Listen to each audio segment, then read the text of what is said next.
feet hurt the slab, yeah. Better off worse, took the good with the bad, yeah. I don't took a violin, they'll come lad, yeah. I don't told them hold down, where to kill me. 10, 9, 8, 7, 6, 5, 4, 3, 2, are you ready? And welcome back to another episode of Lit Podcast. You know how we do it. I bring you the hottest artists, the legendary artists, the icons, and everything in between. And today with me, you know what I'm saying, I'd like to give my shout outs to Soul Lounge. You know what I'm saying? That's my sponsor. Y'all make sure y'all tune in to the link in the description. Y'all make sure y'all get y'all some shrooms. We got the fire. We got the reds. We got the we got everything you need, the gummies, all that. But let's get back to the show. Man, today I got something special, man. It's been a long time of waiting, man. This right here, you know, it's hard to grasp the whole D like that, man. You know what I'm saying? Especially ones that done started from the beginning, those who done started with labels from the beginning and everything in between that, man. But I finally got a GrassHouse representative in the building. And today, you know what I'm saying, with me, I got that DSC, you know what I'm saying, that Dallas Street Crook, you know what I'm saying, Street Crook in the motherfucking building, motherfucking B.I. What's up, man? Man, what's up, man? It's good to see you again, man. It's been a minute. Man, it's been a minute. It's been a long time, man. So, but you here, you know what I'm saying? We had to hunt you down. Then my boy say, I ain't got this. Ooh, here we go. Starting off already, my mic falling. I can't reach. I'm saying, man, how can I get a hold of you? It took a minute, man. It took a minute. Man, that's all right, man. We got to get you some social media, man. I'm on there. Just, I ain't too much on there. Right, man. Before we even start out, man, I see you representing Coon. Man, R.I.P. Coon. Yeah, R.I.P. Coon, man. Me and Coon go back way back, man. Man, I see, man. Like, man, how you end up hooking up with Coon? Oh man, after I stopped, doing music, I went into writing for magazines, like local magazines. The first one I wrote for was Zigzag magazine, which is called MAP, which means Music Access Papers. So I was writing for him for a little bit, and then after him, I started writing for D-Nell. He had the Streets magazine, so I wrote for him for a little bit. And it was just kind of freelancing, not really getting paid or nothing like that. So I decided to just do it on my own, just write. But I wasn't writing for no magazine. I was just writing for myself and just posted it on. Back then, it was MySpace. Right. So I had me a little MySpace channel, just going, looking at artists. And then all of a sudden, artists start coming to my page. And they was asking me, like, come out to the show and kind of check us out. So I'll go out and write about them on my page, and they'll remark, and I give them a good description of what I think they sound like, and a lot of times it matches what they sound like. So as I did that, I started going back into hip hop more, because I was doing a lot of rock magazine, I guess you could say, interviews, and I hooked up with Kundalini one time, which is out there at the show. We was talking, and I was like, I like what you're doing. I write, so I just want to just take photos and shit like that. So basically got out there, took photos, and then me and him were just like, he'll invite me out a lot more. I just came, talk to artists, kind of met a lot of artists at the time, and me and him hooked up. And before he died, we were supposed to have been doing a bigger promotion on some other stuff, but we never got it all together. It's like that same week we had started talking about it, and then like that, I think it was a Wednesday, I believe. It was in the middle of the week.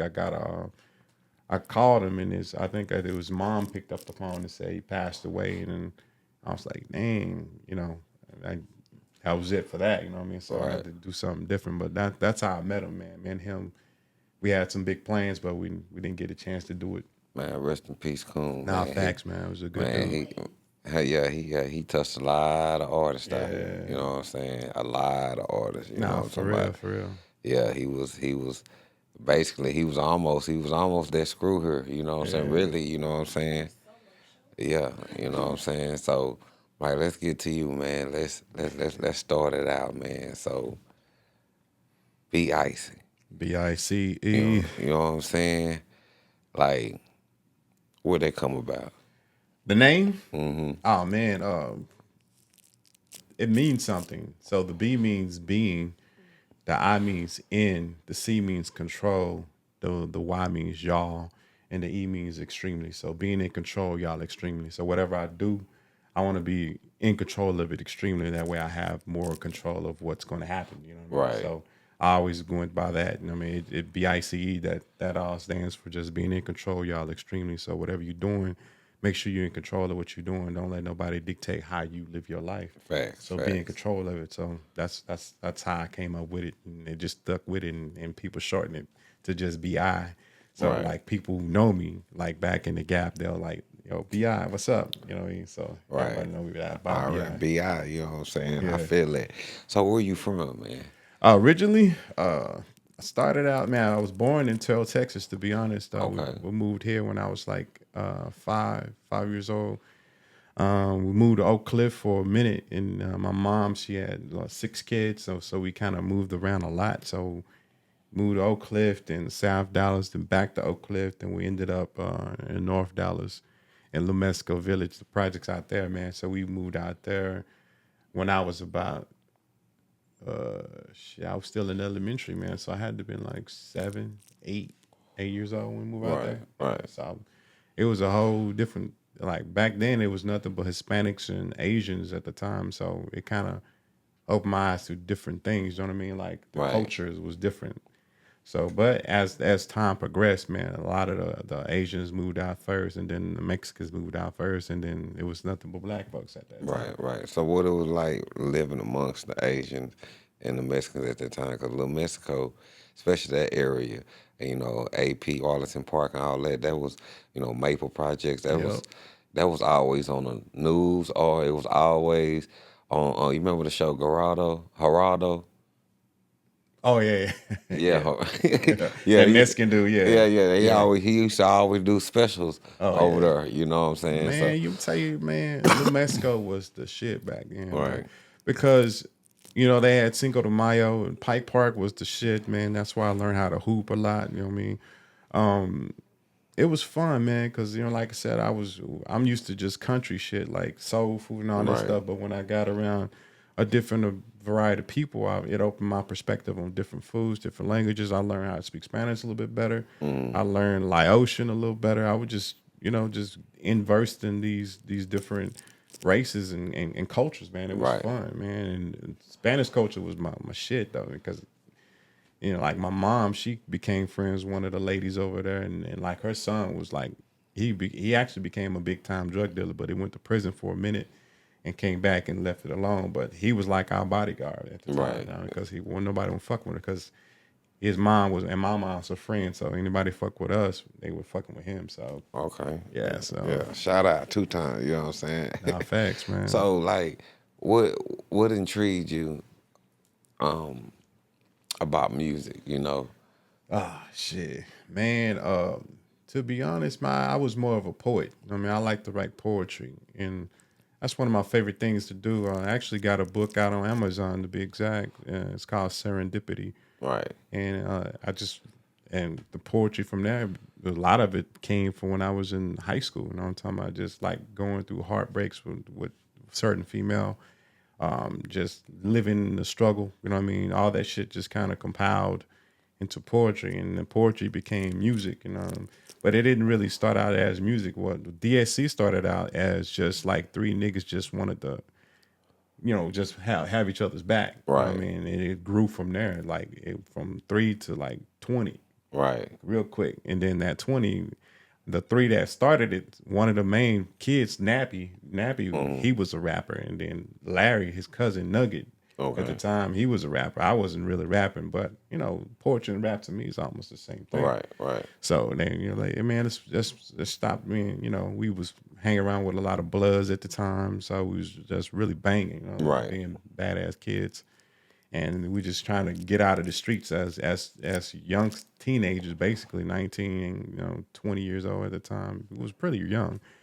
And we just pretty much got out the streets and started doing music, man. My cousin, he was a DJ, so he gave us a drum machine. So we would be in there making beats, writing to them hoes, and all of a sudden, we just had a little flow, you know what I mean? And Right. then Nap went off and was doing shows, and we did a show at Kimball one time. We rocked that bitch, and it was like, man, it's a wrap. It's a rap after Yeah, that. 'cause- So, who was the influence? Like, who was y'all listening to in Dallas? Who was y'all you know, taking that beat machine and like, man, who was teaching y'all some of the game to even get y'all style?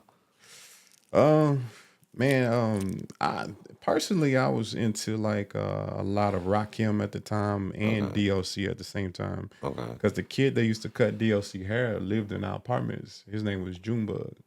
And we would listen to the DOC album before it even came out. Right. Before he even went to California. Right. It was playing over there. Even before it hit K104, we was playing over there. We was listening to it. It was like, man, I'm finna drop this shit. And then that's what I would listen to. But that was a lot of our influence before it became too gangster. But we was still, you know, little hood rat niggas just listen to whatever at the time. Right. But that my influences was them, like Rakim and DOC was mine. Right. But I believe my homies like Nugget and Nap, I don't know really. I think they was like once they listened to that, but they was more into like gangster shit. You know? Right.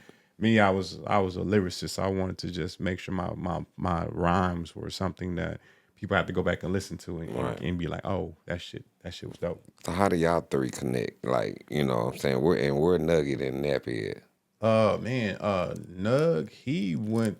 I think he's in North Dallas somewhere, man. The last time I talked to him, I got him in my phone, but he don't be chopping it up too much, man. He actually got a little ill for a minute, man. He had a little issue, man. He's doing better now, but I mean, he's been kind of just trying to get himself better. You know what I mean? That's the main thing. Nap, I think he still live in Village Oaks, I believe. Okay, Village Oaks, okay. So he over there, but I haven't talked to him in a minute either. It's like everybody kind of disbanded, man, after shit just didn't go the way we thought it would go. You know? But we're gonna talk about that though. We're gonna get there. So like as y'all progressing, and it's a lot of people in Dallas rapping at this time, like who was out like rapping that was inspiring y'all at this time? Because Dallas, you know, it just didn't have DOC, because DOC was one of the things, but for what inspired y'all to turn gangster, you know what I'm saying? You know, like, and how did y'all connect with GrassHouse? All right. So, well, to your first question, how do we turn gangster, basically, right? Mm-hmm. I know the NWA had a lot to do with it at the time. So we was like in the projects, you know, we was living next. That's like when like a lot of the Hispanics moved out and all the blacks moved in. So you can see, you know, we started playing dominoes a lot, you know, just drinking and shit like that. And then that music was playing. It was more of an influence for us to just listen to that type of music. Like Too Short was probably the first one, and then NWA, because a lot of people don't know Too Short was out before them. Right. So we would listen to Too Short a lot, and then NWA, and then it would just kind of influence us to just, you know, just be more like them. Which was, to me, I wish I wouldn't. I wasn't always like that, you know what I mean? I didn't want to be gangster, you know what I mean? I was cool with it because I could fight, you know what I mean? I was into martial arts and boxing at the time, but I didn't really need to have to use it. Right. Because the kids around me always packing, so. Right. But we had to, but. So after that, GrassHouse came about as Nap met, I don't know where you met Dale at. Nap met Dale, and they just linked up. And I think it was in Block 4 when they was living over there in Block 4, right off of 67 and 67 and Keast, I think, over there, right over there. Okay. So they linked up, and he was like, man, I found this producer that's pretty dope. So we ain't got to make beats no more. So I'm like, I like making beats. Right. He said, you got to hear him. So when checked him out, he was like, oh, yeah, this nigga nice. So DSC was the first one to link up with Dale. And then, you know, Dale's like, you know, I'm going to go back to Corsicana for a minute and just kind of perfect my craft. You know what I mean? He got better when he came back. When he came back, that's when everything just blew up for us. And we were just making music out the music. And you was talking about that first compilation. That was like, one of the hottest albums that was out that time. Probably not a lot of people heard it, you know what I mean? Right. But the shit was jamming. Yeah, it was floating around. You know, you had to get, if you was in the streets, you got it, you know what I'm saying? Because it was floating around. Because, you know, people was burning copies coming from the studio, and that motherfucker just, boom, you might have a cousin that was over there rapping around with GrassHouse, because this was like, what, 95, 96?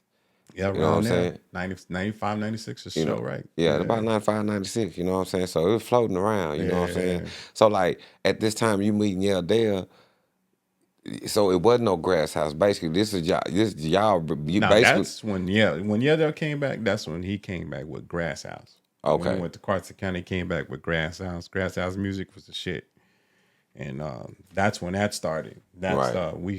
it started in the apartments, and then it moved to Oak Cliff in a house.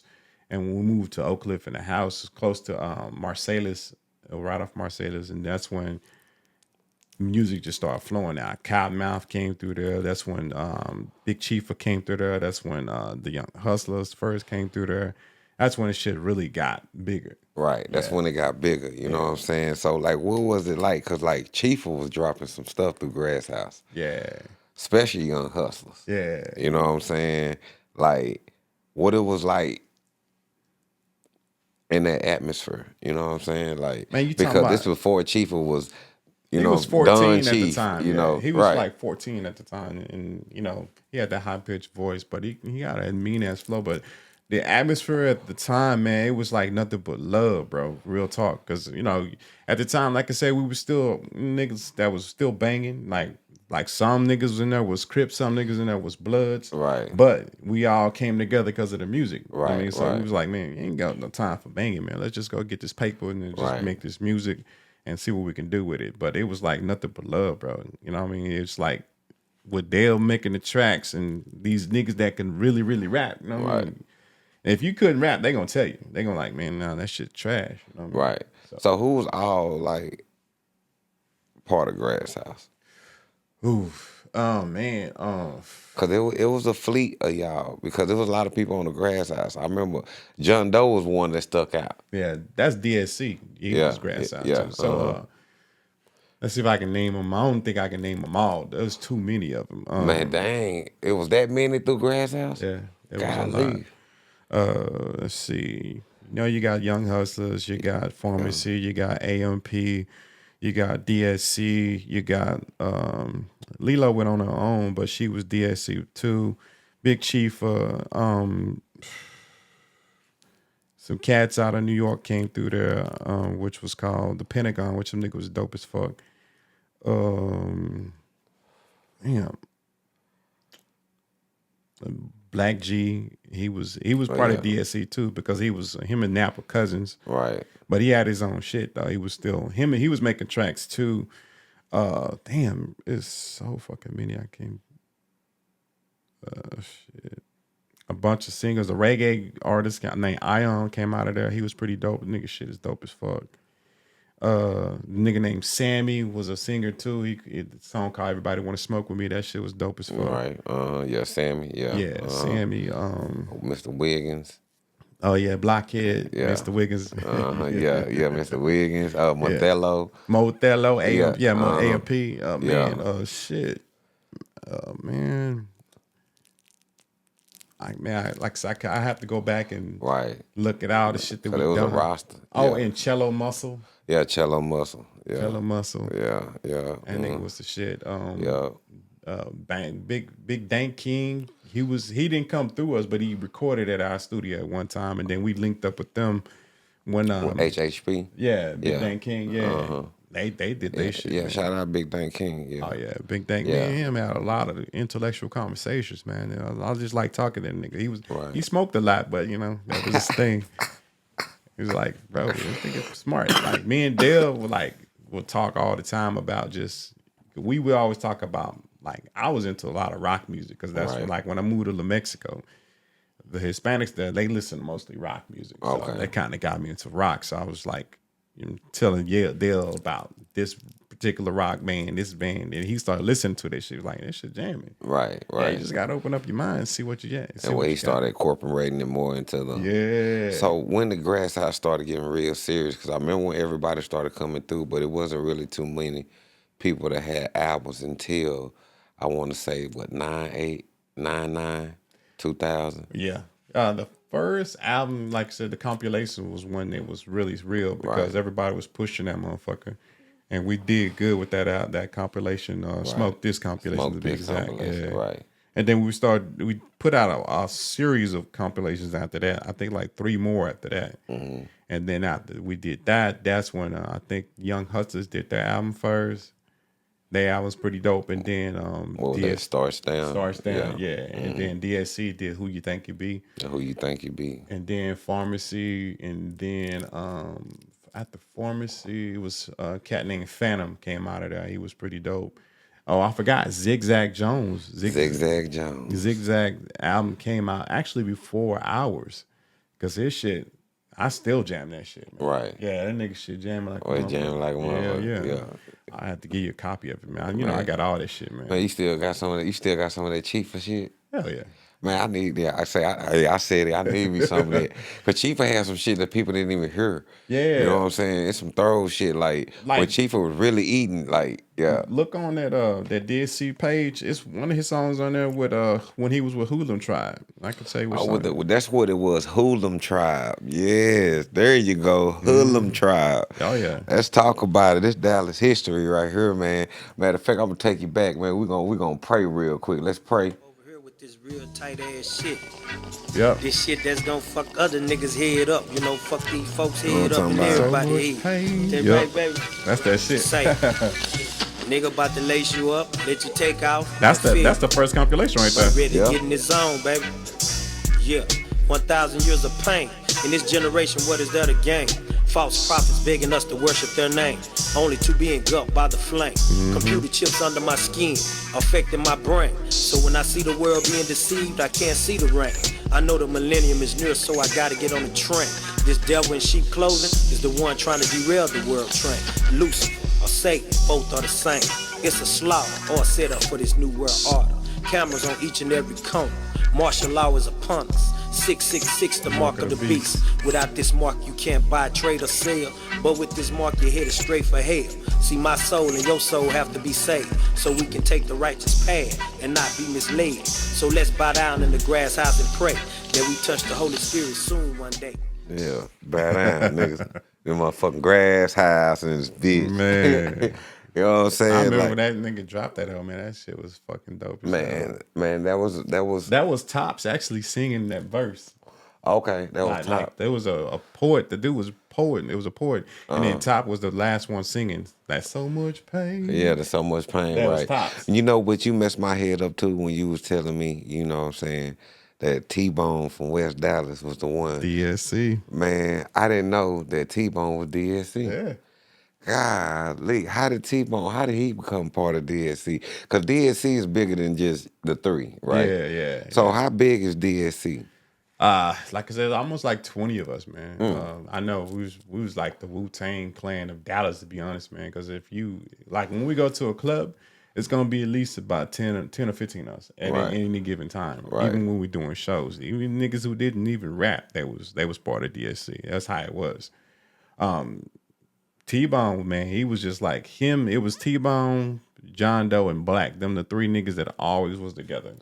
Yeah. And then out of DSC. And then the other three was me, Nap, and Nug. Who was always together. Okay. Yeah. So but when it was time to roll out, it was like B Bursey, Black Baby, Black Kaiser Sose, Black G, man, K-Ski, Lilo.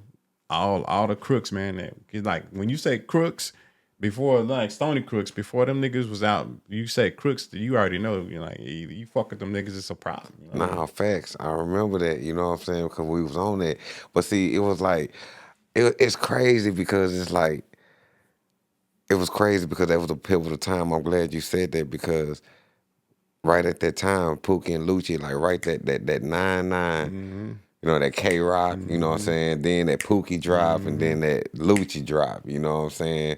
So it was just like, damn, you know what I'm saying? Because at that time, y'all had a lot of competition. Even Oak Cliff Assassin was out because they used to roll deep. Oak Cliff Assassin was the shit, man. I think I met him a couple of times, man. He was a cool dude. Yeah, R.I.P. Oak Cliff Assassin, man. But he was, they performed, they used to shut the house down too.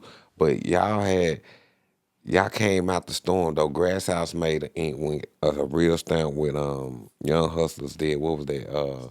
Starts Down. Yeah, they did Starts Down. I know that the main song that people love from Young Hustler was Miss Jones' song. When you gonna let me fuck Miss Johnson? Hey, Miss Johnson. Yeah, that was the shit. That right there, it opened up the way. Then Yeah. Sweet Cadillac rolling, then woo woo, you know what I'm saying? And just like, what was that? City Lights or some shit like that. What was that? Tight Whites. Tight White. That was actually Pharmacy's song. I know, Yeah. but Young Hustlers on it. You know what I'm Yeah, saying? So Mike Mikey Dub, Doubles, yeah, yeah. Mikey Doubles, yeah. You know what I'm saying? Matter of fact, speaking of Mikey Doubles, because Mikey Doubles even blessed y'all with one too. Like, Yeah, that's it right. Everybody want smoke with me, smoke with me, smoke with me. I swing wide, shiny braids, burgundy tight eyes. You know these wise guys for beat like thick thighs and digital hit high. Sound surround. Back up my window and putting it down. Young hustler. I like that whole yeah, bitch. but that was, but that was the sound though back then though. That was Yeah.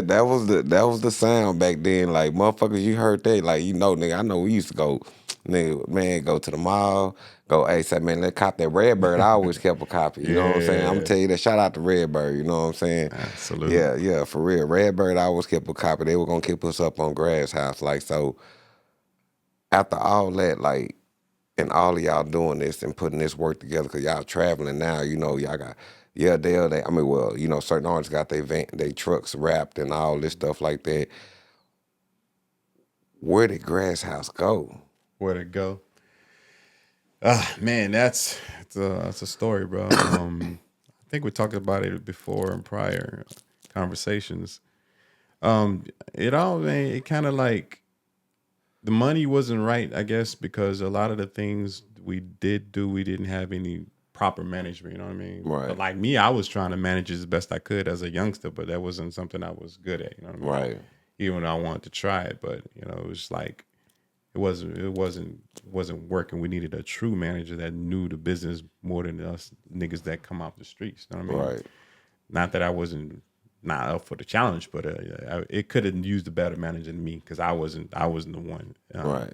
So the money wasn't going right. But we still make money. You know what I mean? Right. So we put the money back into equipment, CDs that at the time was burning CDs and just trying to travel and go to shows. But after a while, I think Yeldale, when he finally messed with this one chick that they ended up getting married, she actually pulled him away from all that. You know what I mean? Right. So when she pulled him away from all of it, that's when everything just disbanded, man. I think that was back in 2001, 2002, somewhere around there. Right. Yeah, no, probably 2003, I think.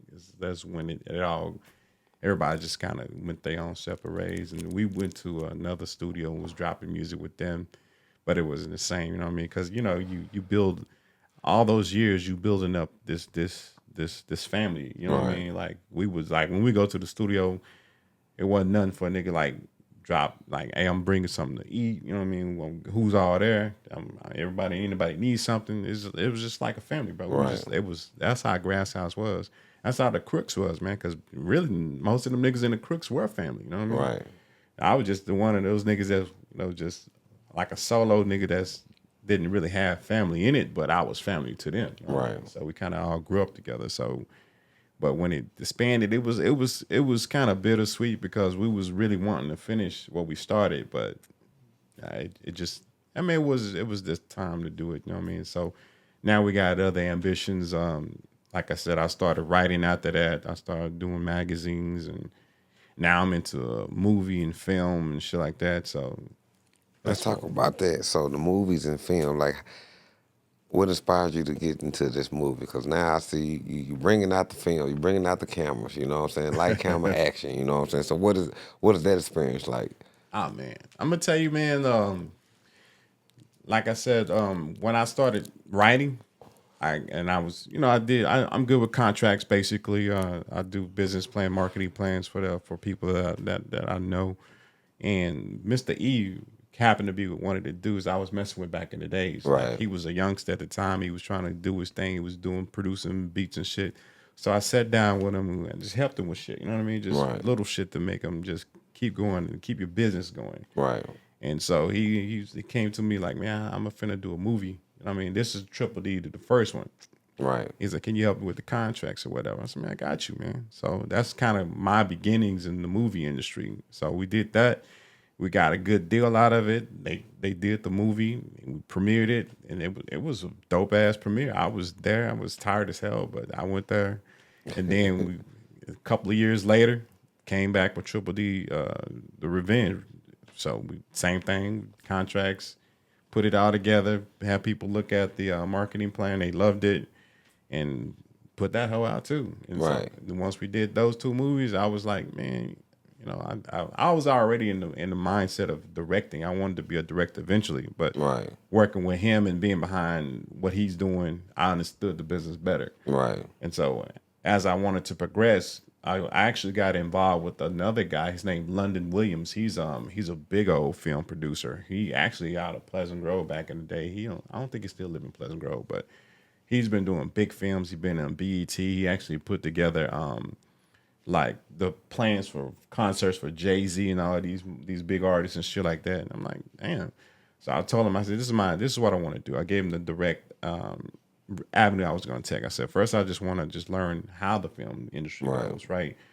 You know, from his perspective. And then I want to actually be an AD, which is assistant director, and then I want to direct.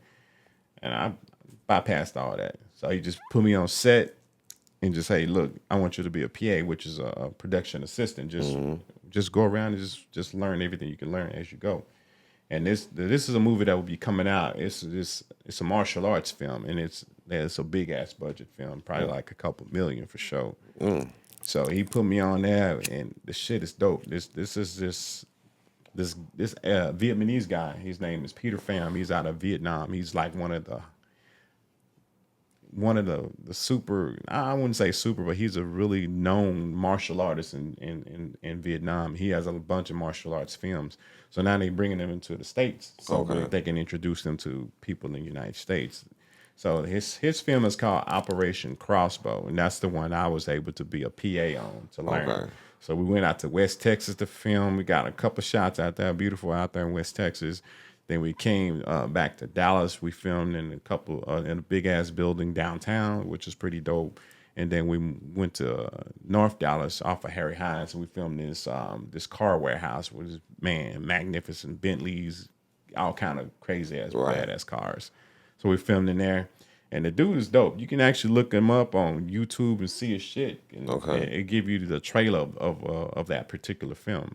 So learning all that to see how things flow and how because Peter was the director, Peter Pham was the director. So I kind of followed him a lot and just watched what he was doing and see what it all entails to do a film of that magnitude. And I was like, yo, I think I got it, you know. But then I was already studying this shit on my own at the same time. So it just clicked. Let's do it. So, but the film that me and Cal doing, which Cal and Texas T is doing a film called The Board, which is Cal and Texas T. Yes, sir. It's called The Board, and The Board is basically Cal is he runs a football board. He's using his name in the film, Cal, and his sidekick is a nigga named Mav. Okay, that's the character's name on the film. Mav he wants to own his own dispensary basically, but you know Cal he runs the football board, so he likes to gamble. His character likes to gamble. So they get into an issue where he loses a lot of money, so they got to figure out how to get the money back. And as they trying to figure it out, they going through all these different things, you know what I mean, to get the money back. So at the end, you know what I mean, he gets the money back in a way, but I don't want to give the ending out until the movie comes out. Right, now you can't get the ending out, you know what I'm saying? But yeah, he on a wild goose chase, you know what I'm saying? Yeah, basically. Yeah, he got to get that money back, you know what I'm saying? That's just what it is, you know what I'm saying? Y'all stay tuned, you know what I'm saying? Yeah. So, like, this process in making this movie, is it tough, or has it been fun? What it been like?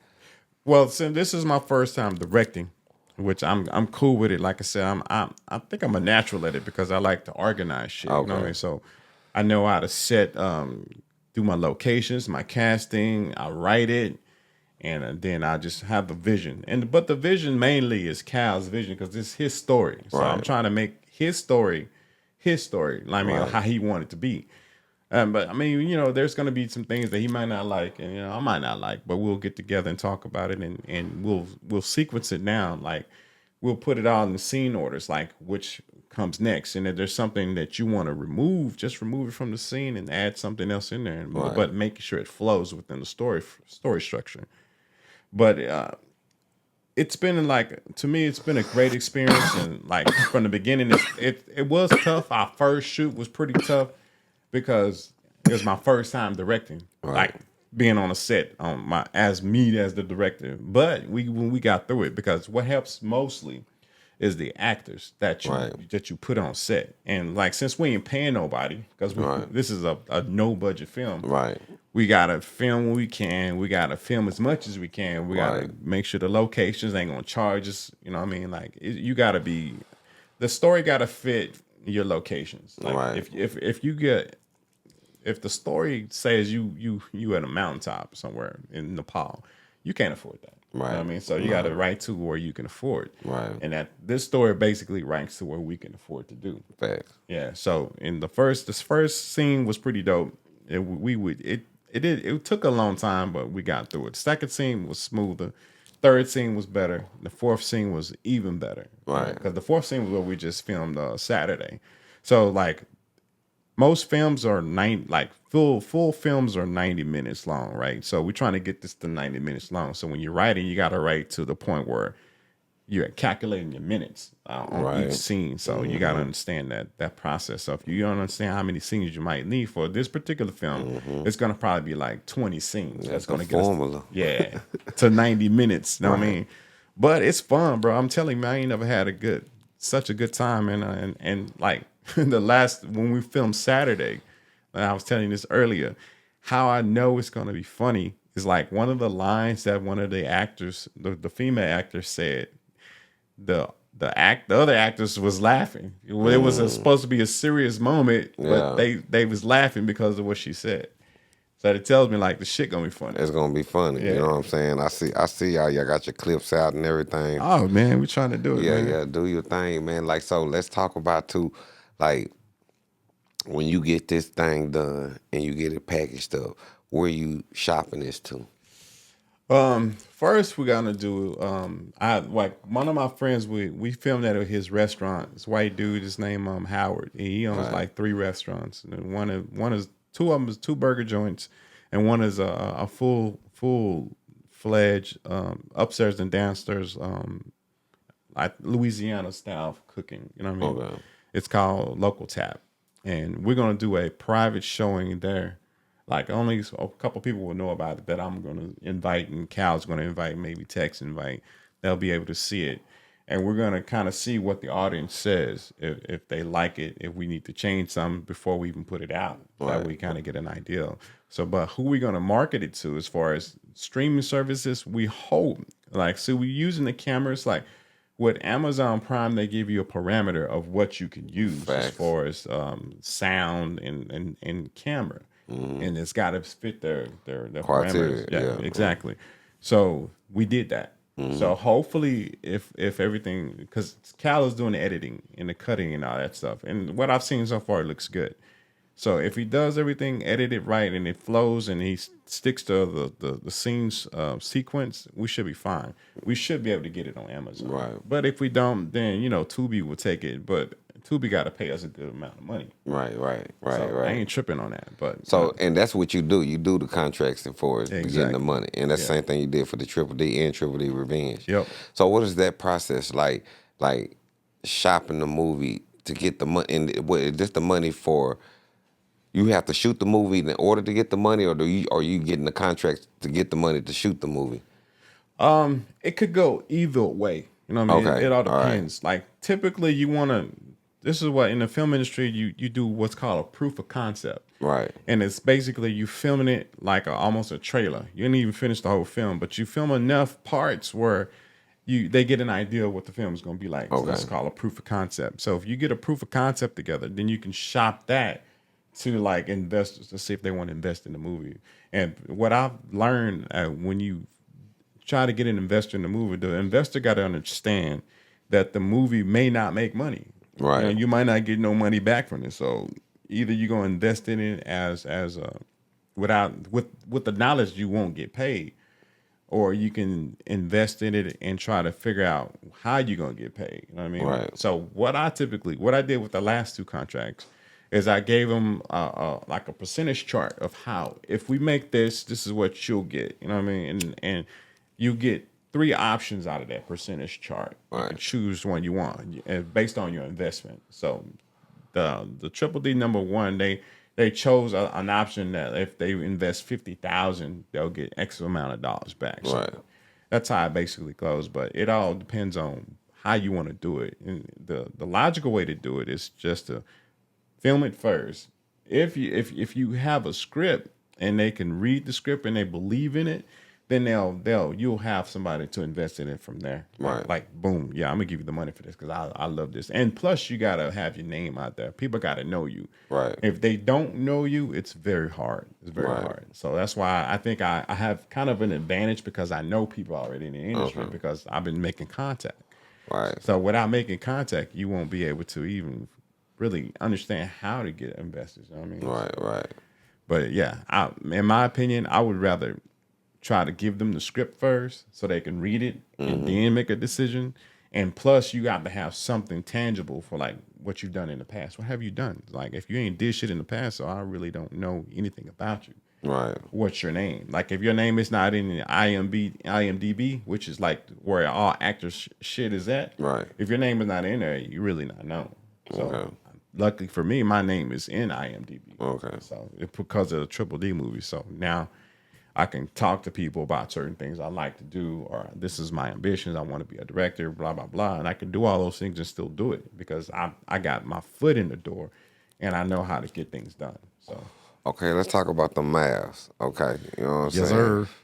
The old Mavs, you know what I'm saying? So I see you got your podcast going on. What's your podcast, man? Podcast Swish for Real Basketball on YouTube. Swish. Yep.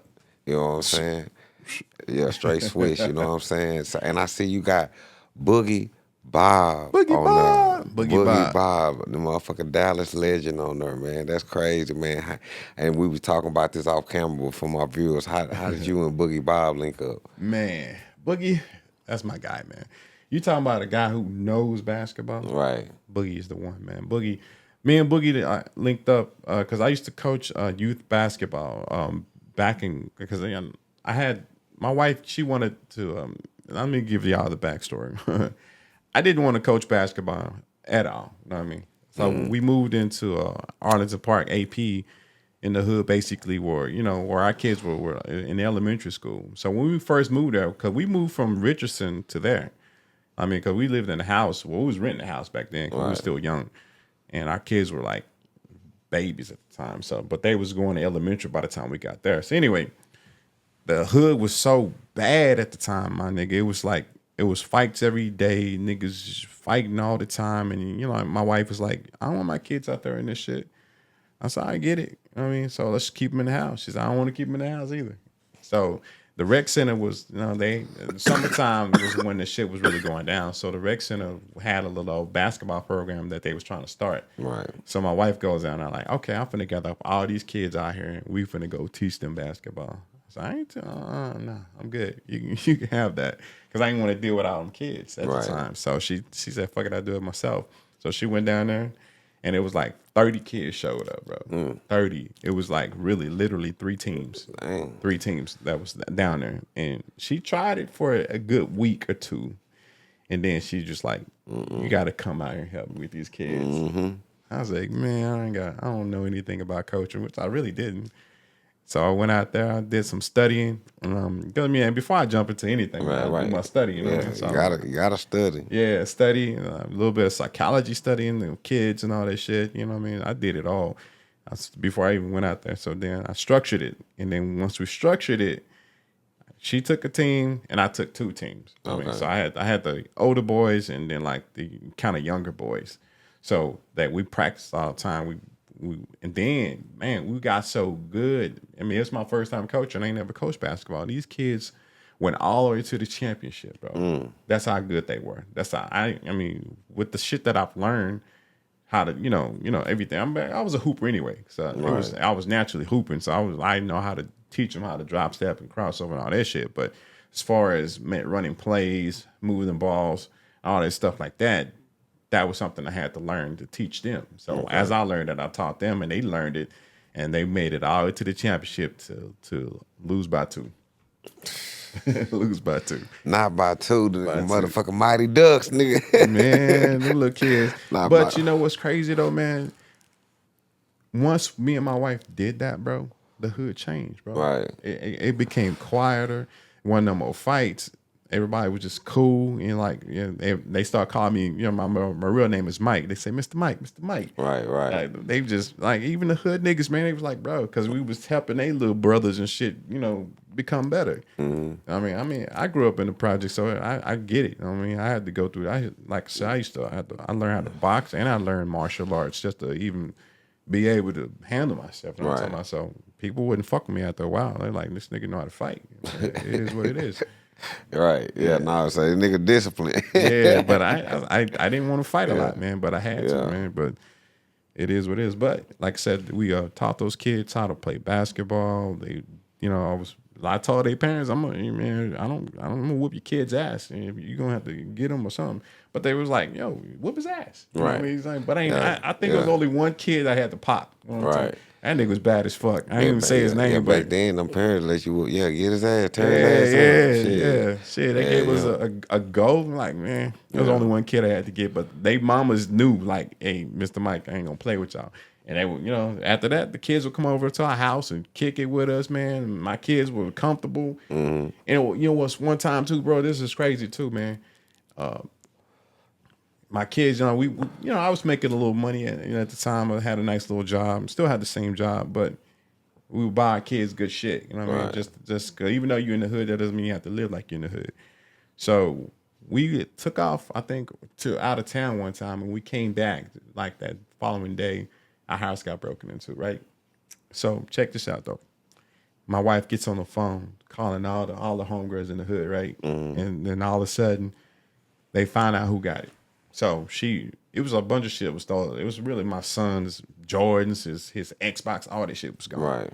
So she go down to the Mexican hood, Mexican guy house. He told us who we got it from, right? So, you know, we had to give him a little change to get it back, but you know, it wasn't like maybe $20 because he knew us. He's like, man, just give me $20. I think I paid like $20 for it. So I don't know what he paid for it. I can't remember, but we gave him something for it. Cause we didn't want, you know, I didn't want to get no problems with you, man. Cause you know they already knew who I was. They wasn't gonna fuck with me. So I don't want no problems with you. But we'll just give it to you. Man. So anyway, paying for my own shit. Right. You know what I'm talking about? So the next day we figured out who it was. My wife gets on the phone with his mama, and she got mad at the nigga. That nigga came back knocking on the door. He was like, "Mr. Mike, I'm sorry. I'm sorry I took your shit, man." And I was like, man, don't worry about it, brother. I ain't even mad at you, man. I'm glad you brought it back, man. We was just, you know, stop that shit, man, for somebody to really cap your ass, man. Because I could have been one of them niggas that look for you and just do harm to you. Putting the rapid fire on you. You know what I'm saying? Yeah. But so, where you think the Mavs going this year? Back to the championship, bro. We're going back to the championship. We winning. Now, what do you think about the, you know what I'm saying, Dallas female basketball team, Dallas Wings? One of the girls, to be honest, Odyssey Sims, she actually trained with my daughter. Well, my daughter used to play basketball. Okay. She played for the Wings for a minute. That team, as much as I watched them, they lack a leader on that team. Like the point guard, I forgot her name though. She's not bad, but they don't have no enforcer. You know what I'm talking about? They don't have nobody to really. Hey, come on, let's get these rebounds, let's get these steals. Nobody really want to play defense on that squad. If they change their attitude as far as they need somebody who's gonna be like in everybody else's ass. Right. Like kind of like Michael Jordan would be. Right. They could go far. They don't have a bad squad, but they what's the lady? What's her name? The start with a O. The one to be showing out. Yeah, Enrique.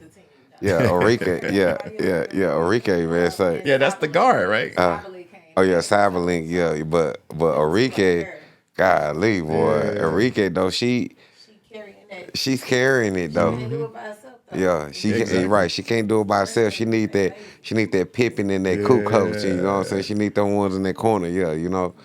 And I think we'll have a good turnout. You know what I'm saying? Now the Mavs too, they need to shape up. You know what I'm saying? They need to, they doing good, they doing all right, but they need to get back in shape. Yeah, but see, with the Mavs, this is what they did. They got more defense and more shooting. Right. So that's really another layer to where they going. Right. They got to get through the West. West Right. ain't never been easy. Right. Like people look at what Boston did. They really didn't face nobody. But I mean, that don't matter now. Right. You got plenty of rest. You got through your games. You only lost one game in the whole playoffs. One game. So what they tell you? They got the skills. Yeah. We just need somebody to always that can also control that hole too, control that middle, that lane. We do. Man. The problem is they was, which I don't like this kind of offense. They was five out. So correct. Like if you, I mean, because we used to play against 5 out a lot. I mean, how do you defend that? It's really hard because if it's easy if none of them niggas can shoot. Right. Like if you got one shooter, all you gotta do is kill that one shooter. But every one of them niggas can hit that shot. And if you close out, they're gonna move the ball and cut. And that's the same kind of offense I used to run. Right. But I had 4 out and 1 in. I had my best passer in the middle. Right. So if you get the ball and you cutting or you're screening off, you're gonna get the ball. Right. But we do got a ball hog on the team. I ain't gonna say no name. Yeah, he probably from Slovenia, right? Yeah. You know what I'm saying? Sometimes he's not Michael. You know what I'm saying? I understand the hype. I understand how it go. But you're not Michael, man. You're not Michael, man. I'm gonna tell you one thing though.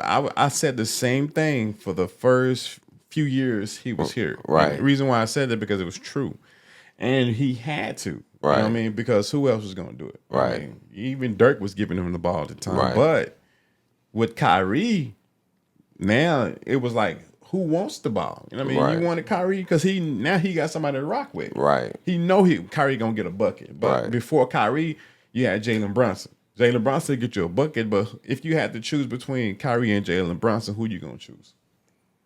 I'm pushing Kyrie. Exactly. You know what I'm saying? No discredit that's to that's no Jalen Brunson. question. You know what I'm saying? But hey, come on now. Jalen Brunson could hoop though. I cannot knock that. Right. That cat got his money. He could hoop. And you know what's funny though? And I've had a conversation with I'm gonna say his name, Chuck Cooperstein, right? Mm-hmm.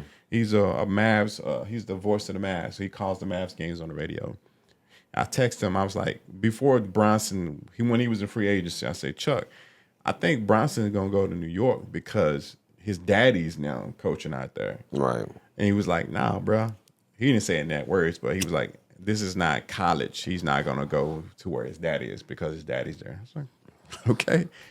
And then what happened? They end up winning New York. Exactly. I'm like, bro, it don't matter. And the Mavs could have got him for $83 million. Now, $53 million, I believe, in that summer. They said, give me some money this summer and I'll stay for that, however long the contract's going to be. Man, but they making moves, you know what I'm saying? They trying to get this casino up in here, you know what I'm saying? They making deals right now.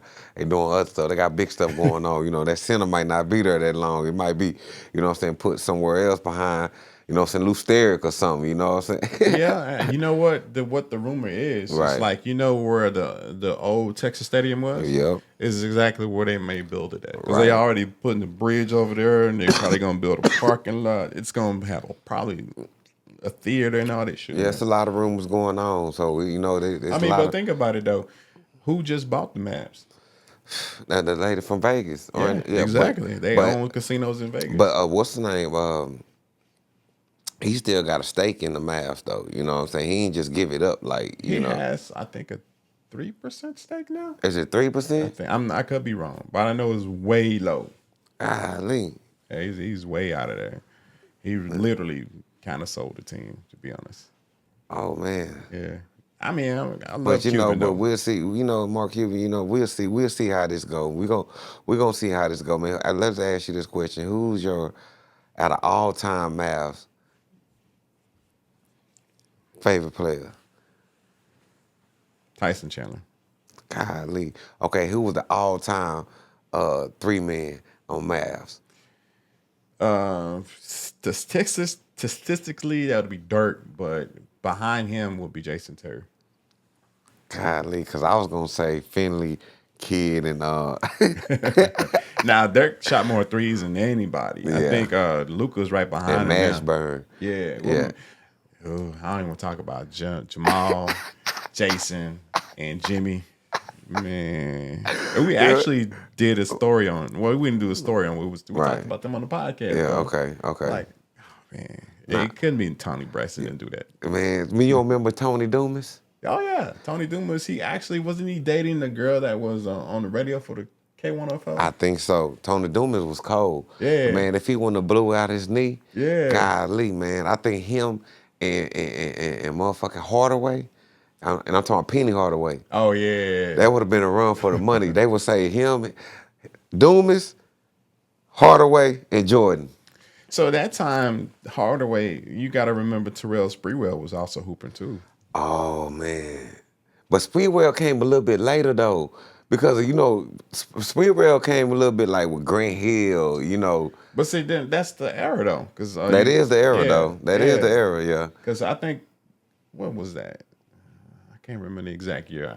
Because I know it was Shaq. It was Shaq, Penny Hardaway, Nick Young, and Anderson. Now, all of them was just hooping. Okay. With the Orlando Magic.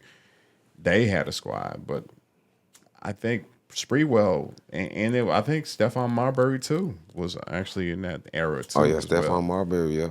And after that, then came Allen Iverson and all them. That's when it was like, that's when you see hip hop really take a grand stand in basketball. You know what I'm talking about? Yeah. Because he brought the braids, he brought the baggy clothes, he brought the chains, and it was because he was doing that. They changed the rule that you can't wear that kind of stuff anymore. You have to wear a suit. And they called it work. Right. You got to wear a suit to work when you come into work. That's crazy. Yeah. Thank you, Allen Iverson. Shout out to Allen Iverson. You know what I'm saying? Salute.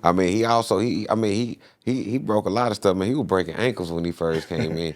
I remember when he first came in and he threw that ball and threw that shirt and just woof.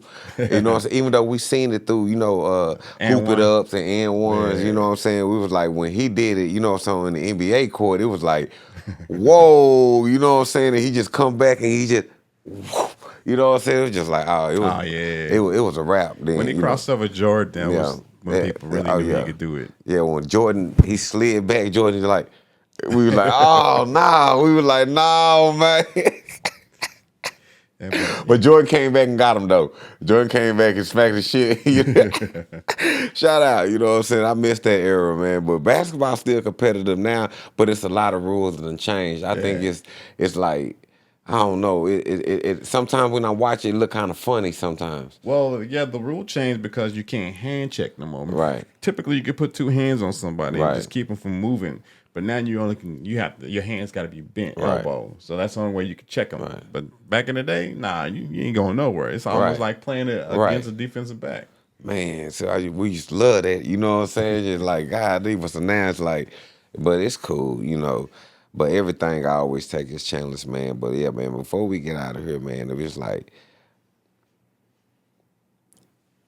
if you could do anything differently and you can change the hands of time, what would you do? As far as what? Music, life? And life. Oh, life, to be honest. Because it coincides. To be honest, man, I love my journey, man. I wouldn't change much about it. I don't think I would be who I am if it wasn't for what I went through. I mean, it was a journey for me. But music-wise, I would probably learn how to be a better manager, to see it grow. I mean, because we had the potential. Right. And if I could have been better at managing it, I think would have probably been very, very well known by now. But like life-wise, nah. I appreciate what I've learned, what I went through, what I've grown up to be. Could have been murdered, but didn't happen. But could have been locked up. Well, I've been locked up several times, but I could have been stayed locked up, but that didn't happen. So the Most High had different plans for me, man. So I appreciate everything I went through, bro. Facts. Yeah.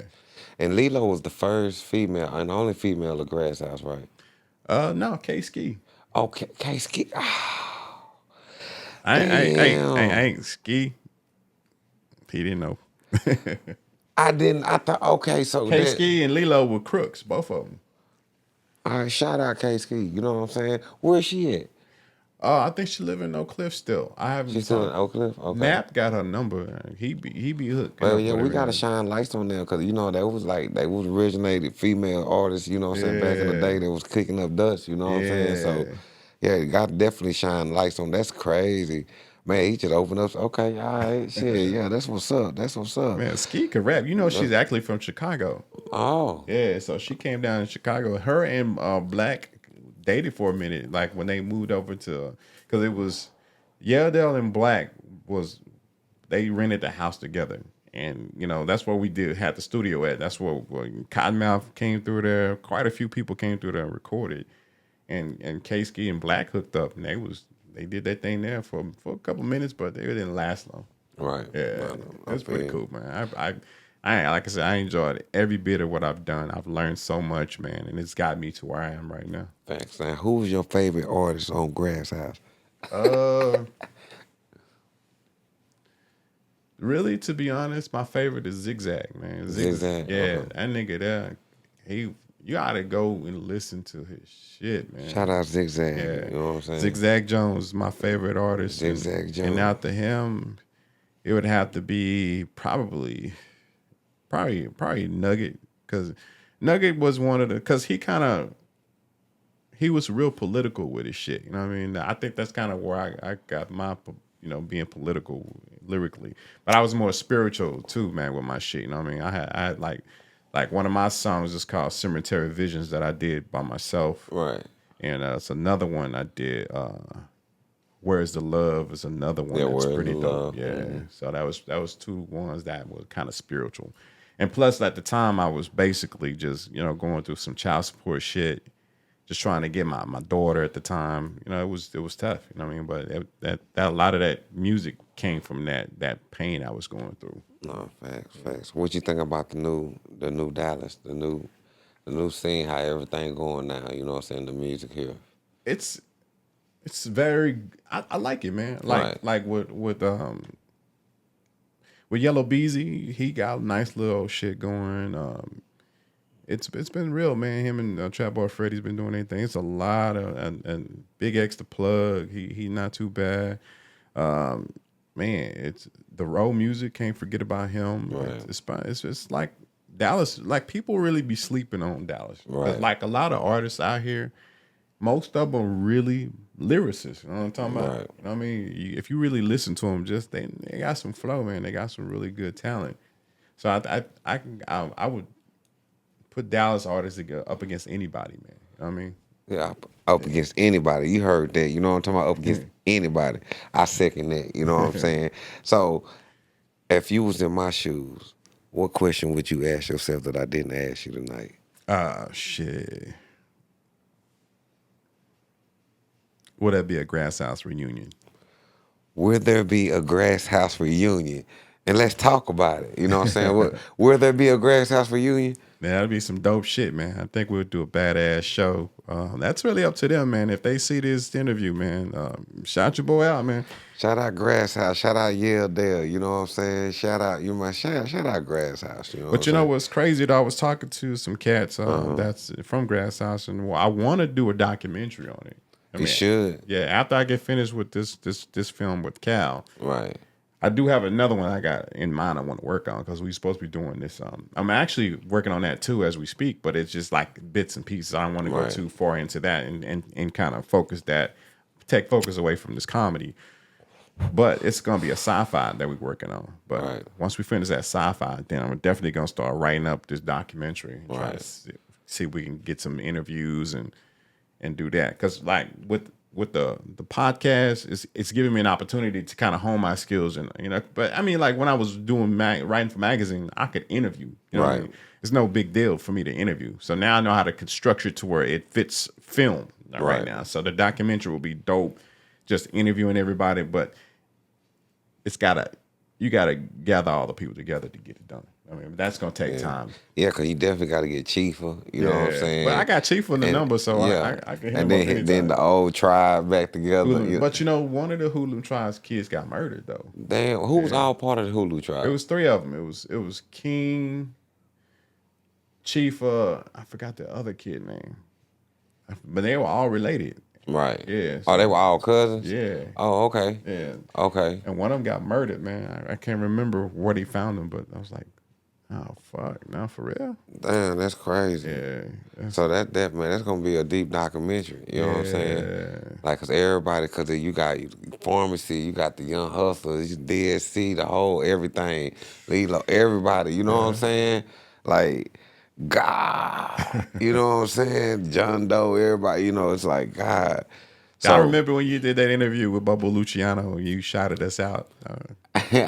Oh man, yeah. Shout out Bobo Luciano. But yeah, man, St. Cuz, man. Yeah. Like, you know, GrassHouse is my roots. You know what I'm saying? Like, GrassHouse is my roots. Like, you know, that's where I remember hearing GrassHouse, Red Rum, you know, all that. Oh, Red Rum was the shit. Yeah, Red Rum, all that. Old Cliff Assassin, you know, just like, it was just everything, you know. I was just always into it, man. But I appreciate you coming out here, man, rocking with me, man. We got to get more of the GrassHouse to come over here and bless this chair, man. You know what I'm saying? Like, shout out GrassHouse. It's going to be a GrassHouse reunion. Y'all need to get up off y'all tails, nigga, make it happen. You know what I'm saying? Everybody know we stay lit. You know what I'm saying? Hey, B.I., you know what I'm saying? We did this thing. Yes, sir. And we about this biatch. Oh, hold on. Hold on. Wait, bring it back. Man, any shout outs, man. You gotta give shout outs, man. You gotta know people where to reach you and shit, everything. You give some drops. Oh, yeah. So shout out to my boy Texas T Cal for the movie, the board movie. Mr. E, my beautiful wife, Lolly, man, AP, New Mexico, Maple, you know what I mean? All the North Dallas. Oh, even Block 4, you know, Cliff, man. Big Chiefo, you know, you're my guy. T-Bone, man, we got to hook up, man. Thank y'all for coming to my birthday party that time, you and John Doe. Hey, that's much love. Nap, DSC in the building, man. You know, everybody. And you can hook me up. You can look me up on Twitter or X now as Mikhail Lampkin Poet. And then you can look me up on YouTube, Switch for Real Basketball. So check me out. And now officially, and we about this biatch. Better off worse to the good. I don't took violin, they'll come, I don't took hold